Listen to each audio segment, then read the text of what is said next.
ಇವತ್ತು ನಾನು ಈ ಪಕ್ಷದ ಒಬ್ಬ ಜವಾಬ್ದಾರಿಯುತವಾದಂಥ ಒಂದು ಕಾರ್ಯಕರ್ತನಾಗಿ ಒಂದು ಮಾತನ್ನು ತಿಳಿಸ್ಲಿಕ್ಕೆ ಬಯಸ್ತೇನೆ. ನಾನು ಬಹಳ ವೇದಿಕೆ ಮೇಲೆ ನಿಂತು ಘಂಟಾಘೋಷವಾಗಿ ಇವತ್ತು ಕೆಲವೊಂದಷ್ಟು ವಿಚಾರಗಳನ್ನ ನೇರವಾಗಿ ನಾನು ನಿಮ್ಮ ಮುಂದೆ ಪ್ರಸ್ತಾವನೆ ಮಾಡಲಿಕ್ಕೆ ಆಗೋದಿಲ್ಲ. ಏಕೆಂದರೆ ಇವತ್ತು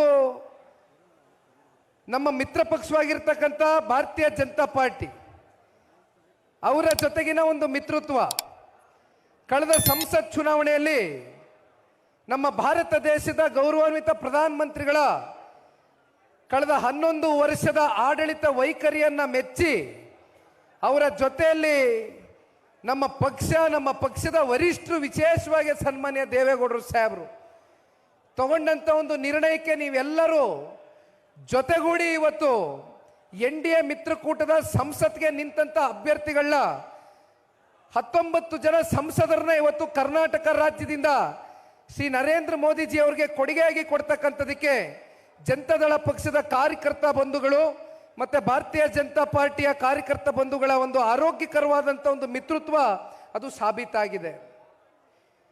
ಇತ್ತೀಚಿನ ದಿನಗಳಲ್ಲಿ ಸಾರ್ವಜನಿಕ ವೇದಿಕೆಯಲ್ಲಿ ಬಂದಂಥ ಒಂದು ವಿಚಾರ ಬಹುಶಃ ನಿಮ್ಮೆಲ್ಲರ ಮನಸ್ಸಿನ ಮೇಲೆ ಸಾಕಷ್ಟು ಪ್ರಶ್ನೆಗಳು ಮೂಡಿರ್ಬೋದು. ಈ ರಾಜ್ಯ ಕಂಡಂಥ ಅಪರೂಪ ನಾಯಕರು, ಮಾಜಿ ಮುಖ್ಯಮಂತ್ರಿಗಳು, ನಮ್ಮೆಲ್ಲರ ಮಾತೃ ಸಮಾನರಾಗಿರ್ತಕ್ಕಂಥ ಭಾರತೀಯ ಜನತಾ ಪಾರ್ಟಿಯ BS ಯಡಿಯೂರಪ್ಪಜಿ ಅವರು ಮುತ್ಸದ್ದಿಗಳು ಒಂದು ಅಭಿಮಾನದಿಂದ ಒಂದು ವಿಚಾರವನ್ನು ಅವರು ವ್ಯಕ್ತಪಡಿಸಿರ್ಬೋದು. ಆದರೆ ಯಾರು ಕೂಡ ಅದನ್ನು ತಾವುಗಳು ಗಂಭೀರವಾಗಿ, ಬಹಳ ಗಂಭೀರವಾಗಿ ಇವತ್ತು ಅದನ್ನು ನೀವು ತಗೊಳ್ಬೇಕಾಗಿರ್ತಕ್ಕಂಥದ್ದು ಬೇಡಣ.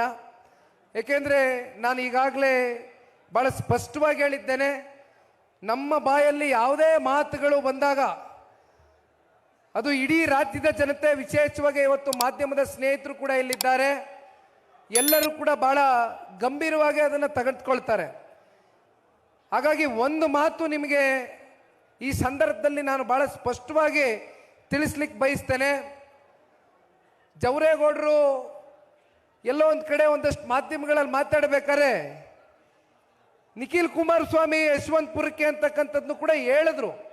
ಅವರ ಅಭಿಮಾನಕ್ಕೆ ನಾನು ಚಿರುಣೆ. ಆದರೆ ದಯಮಾಡಿ ಈ ಪಕ್ಷದ ಒಬ್ಬ ನಿಷ್ಠಾವಂತ ಕಾರ್ಯಕರ್ತನಾಗಿ ನನ್ನಲ್ಲಿ ಒಂದು ಸ್ಪಷ್ಟತೆ ಇದೆ. ನನ್ನಲ್ಲಿ ಇರ್ತಕ್ಕಂಥ ಸ್ಪಷ್ಟತೆ ಒಂದೇ, ಜನತಾದಳ ಪಕ್ಷದ ಕಾರ್ಯಕರ್ತರು ಯಾವುದೇ ಅಪೇಕ್ಷೆಗಳಿಲ್ದಿರ, ನಿರೀಕ್ಷೆಗಳಿಲ್ದಿರ, ಫಲಾಪೇಕ್ಷೆಗಳಿಲ್ದಿರ ಈ ಪಕ್ಷವನ್ನು ಕಟ್ಬೆಳೆಸಿರ್ತಕ್ಕಂಥವರು ಸಹಸ್ರಾರು ಸಂಖ್ಯೆಯಲ್ಲಿ ಇಡೀ ರಾಜ್ಯ ವ್ಯಾಪ್ತಿನಲ್ಲಿದ್ದೀರಿ. ನಿಮ್ಮೆಲ್ಲರನ್ನು ಕೂಡ ಮುಂಬರ್ತಕ್ಕಂಥ ದಿನಗಳಲ್ಲಿ ಜಿಲ್ಲಾ ಪಂಚಾಯಿತಿ, ತಾಲೂಕು ಪಂಚಾಯಿತಿ, ಕಾರ್ಪೊರೇಷನ್ ಯಾವುದೇ ಚುನಾವಣೆಗಳು ನಡೆದ್ರು, ವಿಧಾನಸಭಾ ಚುನಾವಣೆವರೆಗೂ ಕೂಡ ನಿಮ್ಮೆಲ್ಲರನ್ನು ಕೂಡ ಒಂದು ದಡವನ್ನು ಮುಟ್ಟಿಸ್ತಕ್ಕಂಥದಕ್ಕೆ ನನ್ನ ಅಳಿಲಿ ಸೇವೆಯನ್ನು ನಿಖಿಲ್ ಕುಮಾರಸ್ವಾಮಿ ಪಕ್ಷದ ಕಾರ್ಯಕರ್ತನಾಗಿ ಮಾಡ್ತೇನೆ ಅಂತಕ್ಕಂಥದ್ದನ್ನ ಈ ಸಂದರ್ಭದಲ್ಲಿ ಸ್ಪಷ್ಟಪಡಿಸ್ಲಿಕ್ಕೆ ಇಷ್ಟಪಡ್ತೇನೆ. ಹಾಗಾಗಿ ಜವರಣ್ಣ ಅವರೇ, ನಿಮಗೂ ಗೊತ್ತಿದೆ, ನಾನು ಚುನಾವಣೆಗೆ, ಸಂಸತ್ ಚುನಾವಣೆಗೆ ನನ್ನ ಅಪೇಕ್ಷೆ ಆಗಲಿ, ನನ್ನ ಬಯಕೆ ಇರಲಿಲ್ಲ. ಆದರೆ ಮಂಡ್ಯದಲ್ಲಿ ಆ ಒಂದು ಅಂಬೇಡ್ಕರ್ ಭವನದಲ್ಲಿ ನಡೆದಂಥ ಜಿಲ್ಲಾ ಕಾರ್ಯಕರ್ತರ ಸಭೆಯಲ್ಲಿ ನನ್ನ ಮೇಲೆ ದೊಡ್ಡ ಮಟ್ಟದ ಒತ್ತಡ ಬಂತು. 19ರಲ್ಲಿ ರಾಜಕೀಯದ ಷಡ್ಯಂತ್ರಕ್ಕೆ ನೀವು ಬಲಿಪಶು ಆಗಿದ್ದೀರಿ, ಈ ಬಾರಿ ನಿಮ್ಮ ಮೂಲಕ ನಾವು ಉತ್ತರ ಕೊಡಬೇಕು, ಜನನೂ ಕೂಡ ಕಾಯ್ತಾ ಇದ್ದಾರೆ, ಜಿಲ್ಲೆಯ ಜನತೆ, ನಿಮ್ಮಂಥ ಯುವಕರಿಗೆ ಮೋಸ ಆಗಿದೆ, ಅನ್ಯಾಯ ಆಗಿದೆ, ದಯವಿಟ್ಟು ಸಂಸತ್ ಚುನಾವಣೆಗೆ ಬಂದು ನಿಂತ್ಕೊಳ್ಳಿ ಅಂತಕ್ಕಂಥದ್ದು ನನ್ನ ಮೇಲೆ ಎಷ್ಟೇ ಒತ್ತಡ ಬಂದರೂ ಅವತ್ತು ನಾನು ಭಾಳ ಸ್ಪಷ್ಟವಾಗಿ ಹೇಳಿದ್ದೆ ಮಾಧ್ಯಮದ ಸ್ನೇಹಿತರ ಮುಂದೆ. ಏಕೆಂದರೆ ಬೆಳಗ್ಗೆ ಒಂದು, ಮಧ್ಯಾಹ್ನ ಒಂದು, ರಾತ್ರಿ ಒಂದು ನಮ್ಮ ನಿಲುವನ್ನು ಬದಲಾಯಿಸಿದರೆ ನಮಗೂ ಮತ್ತೊಬ್ಬರಿಗೂ ಹೆಚ್ಚಾದಂಥ ವ್ಯತ್ಯಾಸಗಳಿರಲಿಕ್ಕಿಲ್ಲ. ಹಾಗಾಗಿ ನನ್ನಲ್ಲಿ ಸ್ಪಷ್ಟತೆ ಇತ್ತು, ದಯಮಾಡಿ ಈ ಚುನಾವಣೆಗೆ ನಾನು ಬೇಡ, ಒಂದ್ಸಲಿ ಸಂಸತ್ ಚುನಾವಣೆ, ಒಂದ್ಸಲಿ ವಿಧಾನಸಭಾ ಚುನಾವಣೆಗೆ ಹೋದರೆ ನೋಡ್ತಕ್ಕಂಥ ಜನವೂ ಕೂಡ ಮೆಚ್ಚೋದಿಲ್ಲ. ಹಾಗಾಗಿ ಪದೇ ಪದೇ ಕ್ಷೇತ್ರ ಬದಲಾವಣೆ ಮಾಡ್ತಕ್ಕಂಥದ್ದು, ಚುನಾವಣೆಗಳು ಕೂಡ ಸಂಸತ್ತು ಮತ್ತು ಇಲ್ಲಿ ವಿಧಾನಸಭಾ ಚುನಾವಣೆ ಅಂತಕ್ಕಂಥದ್ದು ನನ್ನ ಮನಸ್ಸಿಗೆ ಸರಿ ಹೋಗ್ತಾ ಇಲ್ಲ. ದಯವಿಟ್ಟು ಈ ಚುನಾವಣೆಗೆ ನಾನು ಬೇಡ ಅಂತಕ್ಕಂಥ ಇನ್ಸರದ ಮೇಲೆ ಕುಮಾರಣ್ಣನ ಕರ್ಕೊಂಡೋಗಿ ನಿಲ್ಲಿಸ್ಕೊಂಡ್ರು.